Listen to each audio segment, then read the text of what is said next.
That's the backstop I hit. You can see the bolt there where I hit it.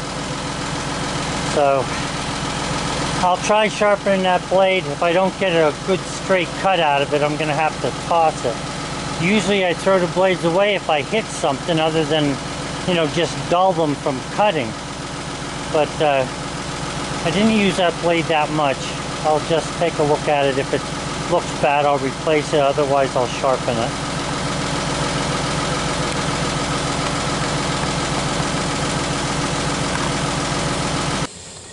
Okay guys, so to know where I started and everything, the weld for the blade is right here. Yeah, you can see it in the camera. So what I did was I started right at this tooth. Now, the way I sharpen with this grinder is I only sharpen one side of the tooth. I sharpen the back. Now that's when the tooth has not hit nothing. It's just worn down, or not even worn down, but just gotten dull. It doesn't have a nice sharp face on it there, a sharp point on it. But because I hit a nail, or not a nail, but a bolt, I'm also taking a file and cleaning up that front side there a little bit, so I get that point there. And once you've done this a while, you can feel with your finger whether this blade is tight enough to do the cutting, or not tight enough, but it's sharp enough to do the cutting. Okay, it just grabs your finger. Like I can feel that blade is good right there, that tooth. It's grabbing my finger. This one's off a little, but I also didn't hit it right with this tool. Sometimes, depending on how the sun is hitting me here, it's hard for me to see these, but we'll be all right. So anyway, what I'm going to do is I'm going to sharpen the back, and then normally I just take a grindstone and just dress the front because you get a little bit of curl over. But because it's a little more than, you know, just from the grinder, I'm going to use a file to clean that up. Okay guys, I had to put a new head on here. So anyway, I'm going to sharpen it the way I always do. Like I said, I started at the weld, and most of the teeth look good, but some of them have a piece of metal on them.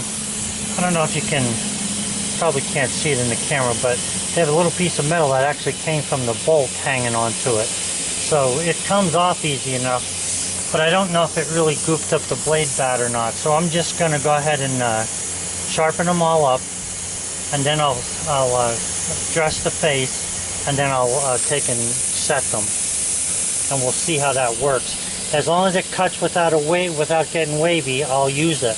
If it makes a wavy cut, I'm going to throw it away.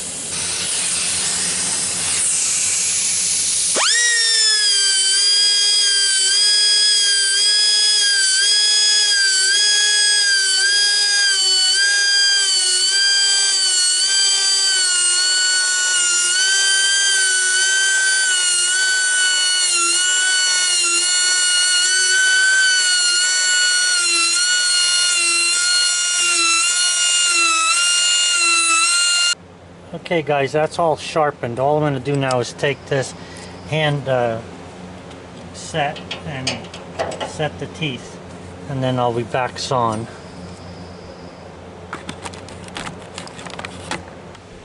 Okay guys, so I needed a new battery, and I went and got that, and I finished sharpening that blade. So we're going to see what happens now when I cut it. This will be the first cut since I sharpened it.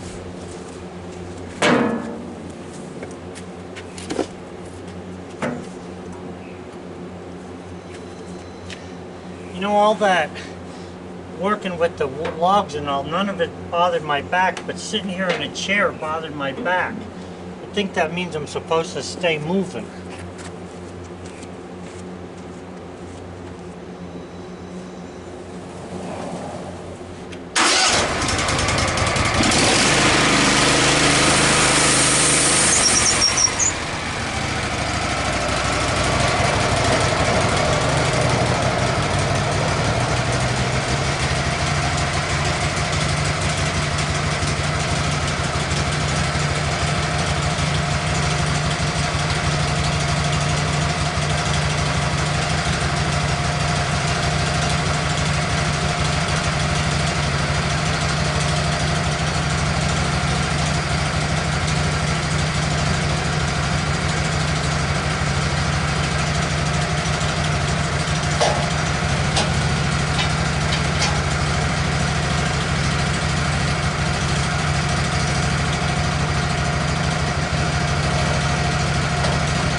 12-foot 2x4s there.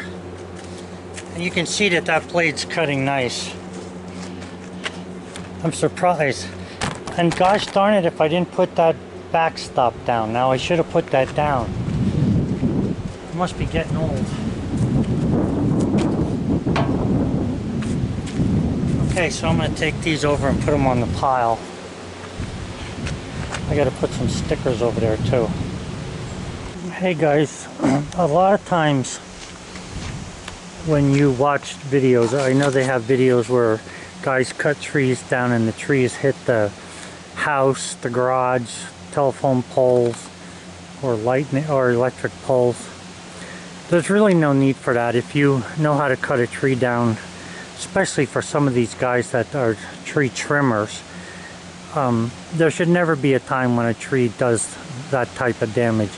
I mean, don't get me wrong, there's some trees that are really tricky that I've seen already, but you know, most trees, all you got to do is be able to see plumb. It's very hard to do sometimes when you're on a slope.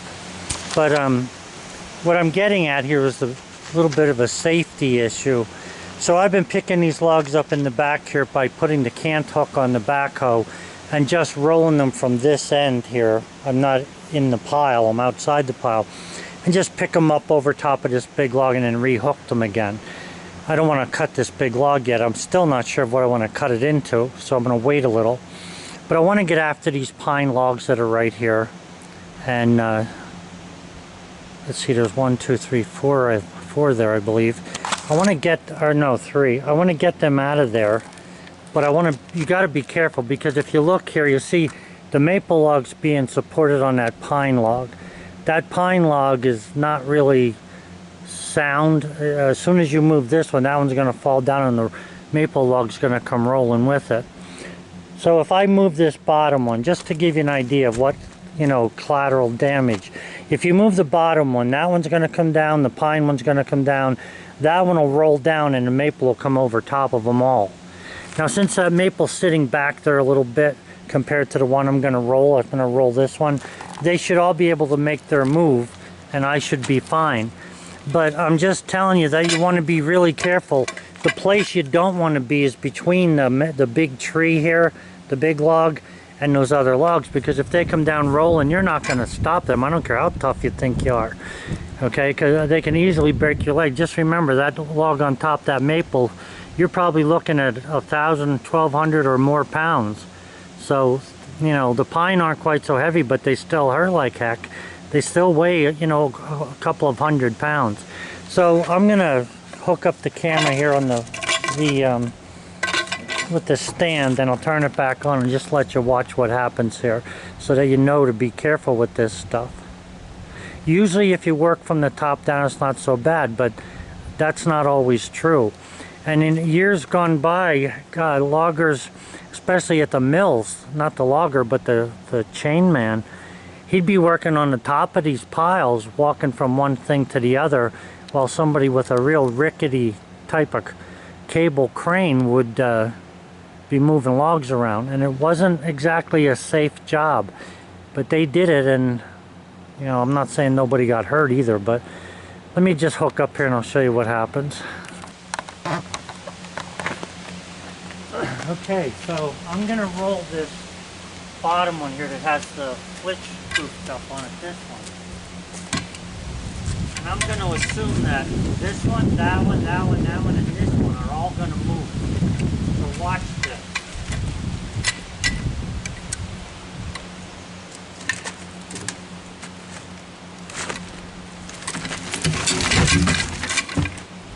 See what I'm saying about how it's like collateral damage? Now they didn't all come down, but the point is that this log is pinched really tight against that other log there, and there's no controlling it. It took everything I had to roll it out from under there, and you know, you still could be in trouble with this. What I'll do here is I'm going to have to move this maple so that I can get at those other couple logs. Now these back in here should pretty much stay here because there's one underneath there. But again, I'm not positive, but there's one there that should hold these back. But this is pine, so actually I want to get at that anyway. So So I'm just telling you, I'm getting done for the day. I'm just trying to go over a little bit of safety stuff. Very difficult. You know, you should have steel-tipped shoes on and safety glasses and all that other stuff. You're watching me do this, and look, I've been working in construction for 50 years. I know where you can get hurt, and I know where you won't get hurt. I can't say that I've lost anything. I haven't had no broken bones in construction.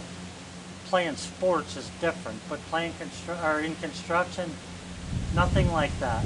But you've got to be careful because it doesn't take much for somebody to get hurt. So anyway, I'm going to pick up that maple log there, and I thought you might just want to see how things can be. You got to be very careful with logs. You never know which way they're going to roll because they're not perfect cylinders. If they were perfect cylinders, they'd find themselves, you know, their happy space and stay there, but they don't because they're off center. They're a little bend. The weight's high on one end or low. You never know where the weight is at. Have a good one, guys. Hope you enjoyed my video.